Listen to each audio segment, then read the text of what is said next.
Sorry, I don't have any cool videos to show you tonight, unlike the others. But what I am going to do is, I was actually planning to cover how to make the switch or the move to cryptocurrency. But then I saw the pre-event feedback survey, and I think 85% of people actually have purchased Bitcoin before. So that's really high level of adoption in this room tonight, which is excellent. But we still have 15% of people who we need to upgrade some way or another, right? So and I think that's good. I think that's why people come to these meetups. Investment really starts with education, right? It's not just jumping in and throwing your money at it. So that'll also be sort of the theme of my talk tonight. The importance of education and the role that all stakeholders, whether it's exchanges, regulators, whether it's the press, the media, whether it's using it as an individual, all have in growing the education and awareness in this industry. So what I'll do is I'll take you through just an update through Luno.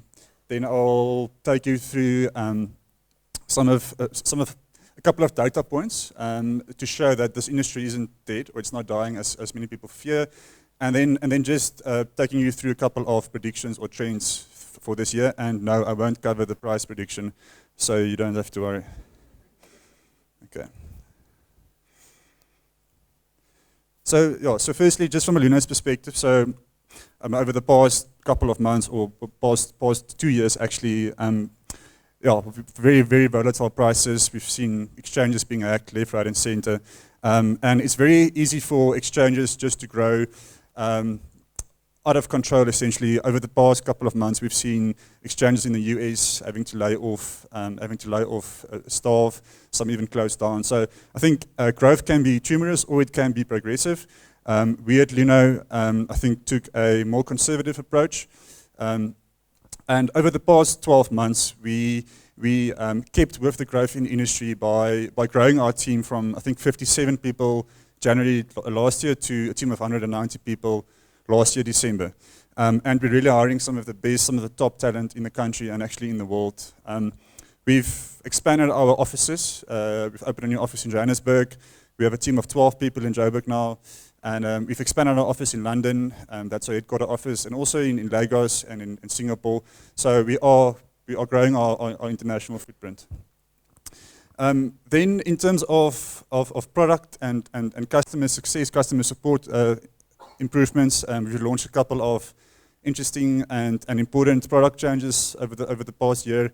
We didn't launch another altcoin, unfortunately, but we did add a security center. So one new addition there would be people now have the option to lock down their cryptocurrency. So disable cryptocurrency cents from the Luno account. So if you're an investor, you buy cryptocurrency for the long run, then you have the option of locking down your cryptocurrency in your account. So in the event that you get phished for whatever reason, that person won't be able to withdraw or send your cryptocurrency out of your Luno wallet. So I think that's a very important feature. And if you're an investor, you don't use cryptocurrency for payments, then that's something you should consider.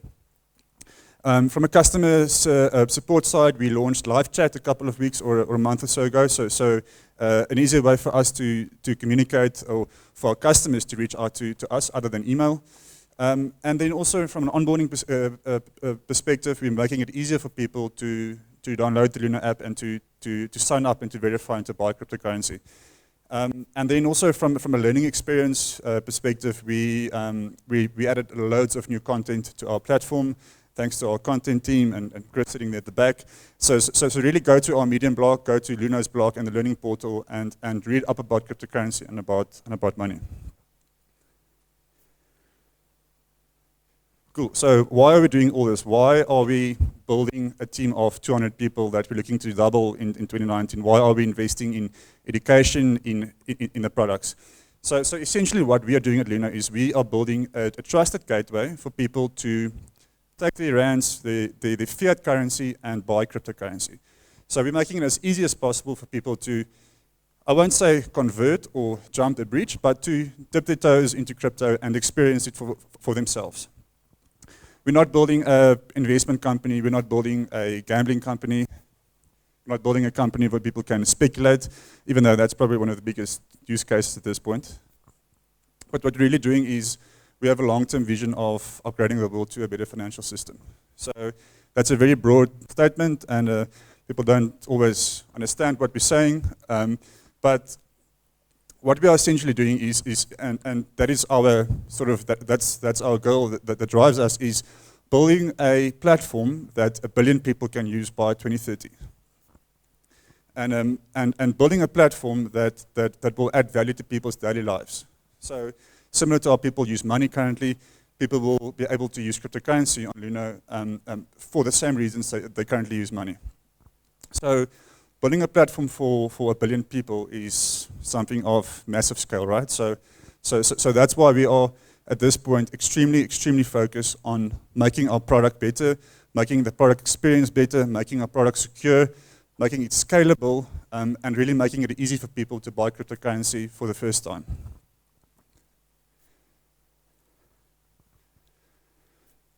So I'll take you through a couple of data points. I think one of the biggest challenges in the industry currently is that of instant gratification.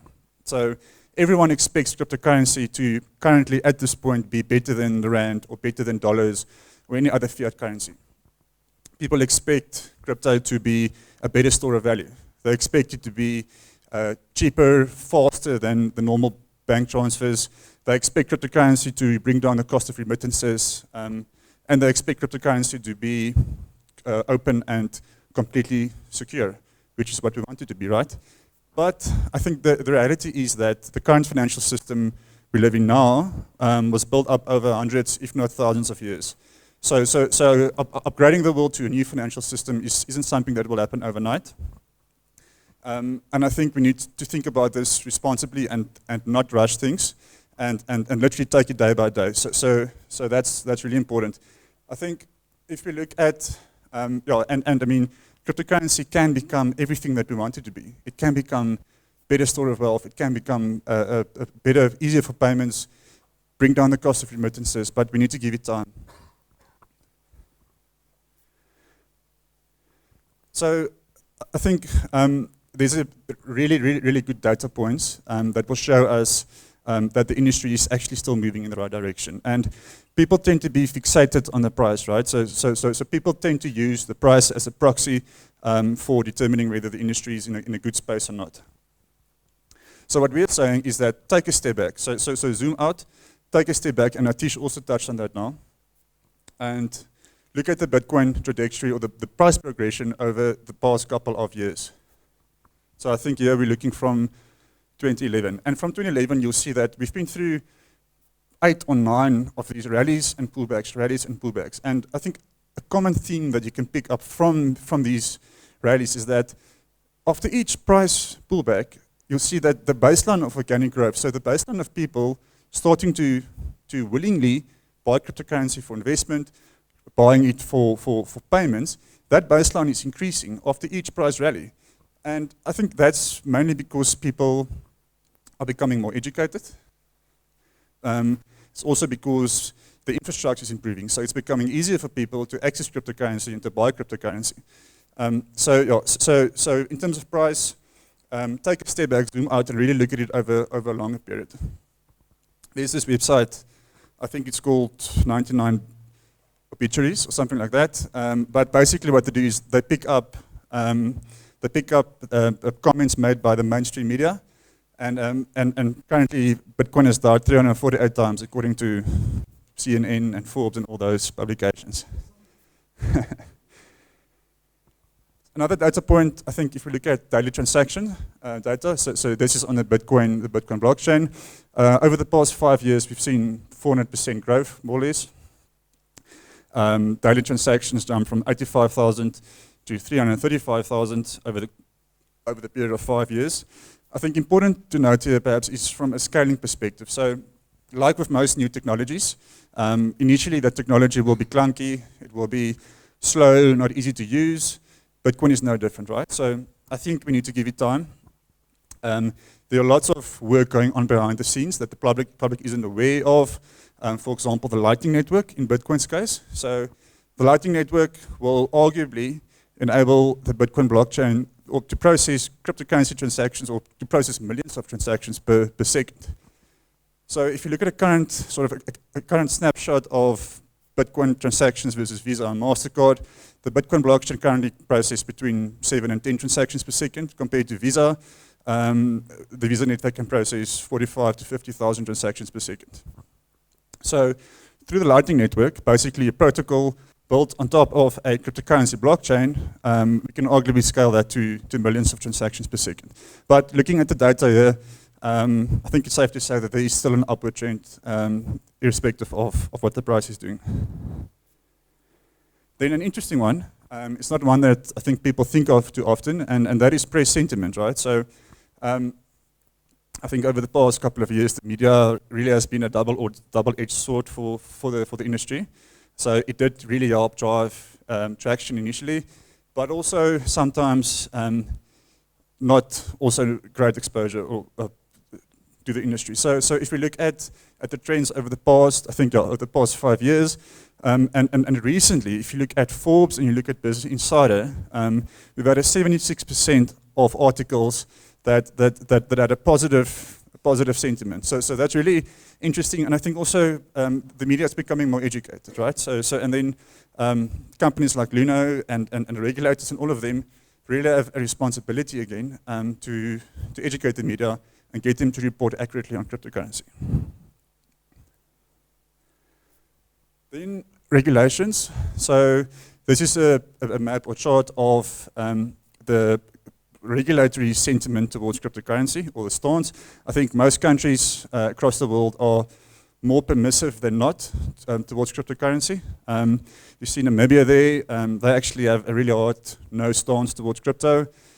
Egypt, but they're really far in between. So I think over the past couple of months or year, we've seen more regulators coming out and publicly making their opinions and their positions known, right? And that's providing clarity to the industry, clarity to consumers, to businesses using cryptocurrency, and I think it is going to lead to momentum in the industry in the coming year.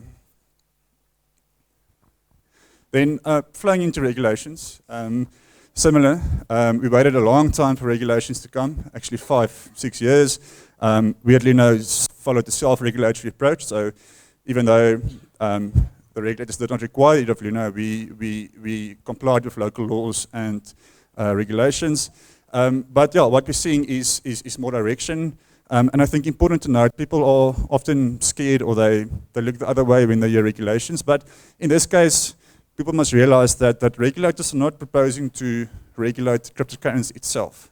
They're regulating the service providers like Luno, Bitcoin ATMs, Bitcoin payment processors, and the goal or the objective there is to make the industry safer for everyone, right? So exchanges like Luno must know who their customers are, and that will help weed out all the bad apples, and it will really make the industry safer.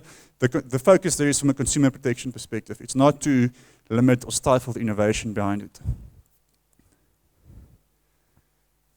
Realistic expectations.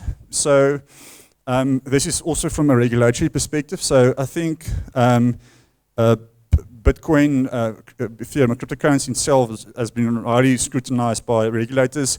Up to now, they had almost a zero tolerance towards cryptocurrency. I think that trend is changing. So I see regulators moving from a risk elimination attitude towards a risk mitigation attitude. So again, that will help the industry. I think it'll really help from a growth perspective. We're currently seeing certain banks in certain countries acting as the de facto regulators in those markets, and it's really making it difficult for crypto companies to open bank accounts, because that's one crucial element of opening or launching cryptocurrency exchange. Then institutional interest. So I think it's important for us first to understand what institutional interest means, because it's a buzzword that's been thrown around lately, and I mean, people mention it a lot. So what that really means is that we've seen interest from big endowment funds, interest from hedge funds across the world, specifically in the US, $20 billion hedge funds, and they want to buy cryptocurrency or get a tiny exposure of cryptocurrency for their portfolios because they see crypto as an asset class. But they can't just go and open a Luno wallet or open a Coinbase wallet and then just like play around with it and buy Bitcoin, right?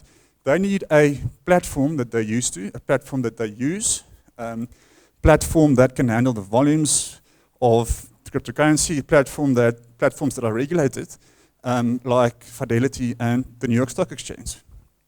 So over the past 5 or 6 months, we've seen Fidelity. They're the third or fourth biggest asset manager in the world, and they've come out and they said that they are opening an institutional grade cryptocurrency service. So that's for custody, for safeguarding crypto, but also a crypto advisory service. And then also the New York Stock Exchange, or the owner of the New York Stock Exchange, they announced that they are launching a cryptocurrency exchange, essentially, for institutional clients. And we also saw one of our investors, Nashbash, investing into that venture. And I think we have lots of institutional money sitting on the outside, wanting to come in, waiting for regulations to come into play. And I think this year we might see some movement on that front, even though I don't think we'll see mainstream adoption. I think we will see some institutions like Fidelity and Bakkt coming to the fore and giving the industry some momentum.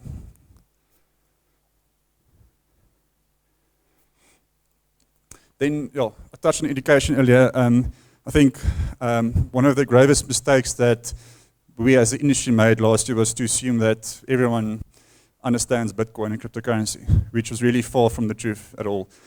So I think this year, through new companies, competitors launching, like Valor, for example, press becoming more educated, regulators really putting in the effort and really trying to apply their minds to cryptocurrency.